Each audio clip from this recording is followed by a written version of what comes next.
સુરત શહેરની લિંબાયત પોલીસે સોના ચાંદીના દાગીના તથા રોકડા ₹50,000 મળીને કુલ ₹2,35,007ની ગડફડ ચોરીના ગુનાના નાસ્તા ફરતા રીઢા આરોપીને ઝડપી પાડી. સુરત પોલીસ કમિશનર અનુપમસિંહ ગેહલોતના આદેશ મુજબ સમગ્ર સુરત શહેરમાંથી નાસ્તા ફરતા આરોપીને ઝડપી પાડવા માટે સૂચના આપેલ હતી, જેથી લિંબાયત પોલીસ સ્ટેશન ઇન્સ્પેક્ટરના સૂચના અને આદેશથી લિંબાયત પોલીસ સ્ટેશનના સર્વેલન્સ સ્ટાફના માણસો અલગ અલગ ટીમો બનાવીને નાસ્તા ફરતા આરોપીને પકડી પાડવા માટે વર્કઆઉટમાં હતા. તે દરમિયાન અંગત બાતમીના આધારે આરોપીને લિંબાયત પોલીસ સ્ટેશનમાં સોના ચાંદીના દાગીના તથા રોકડા ₹50,000 મળીને કુલ ₹2,35,700ની ગડફડ ચોરીમાં ગુનામાં આરોપી સોનુસિંહ બલવીરસિંહ ભોંડ સિકલીગરનાઓને ટેકનિકલ વર્કઆઉટ કરીને પકડી પાડવામાં આવેલ છે.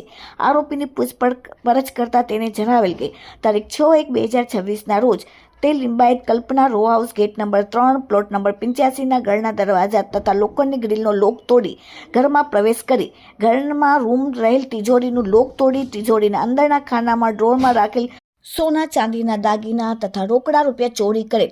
સદર ગુનામાં પોતે પોતાની ધરપકડ ટાળવા માટે 8 દિવસ સુધી નાસ્તો પડતો હોવાની કબૂલાત કરેલ છે. હાલમાં આરોપીને પકડીને લિંબાયત પોલીસે કાયદેસરની કાર્યવાહી કરેલ છે.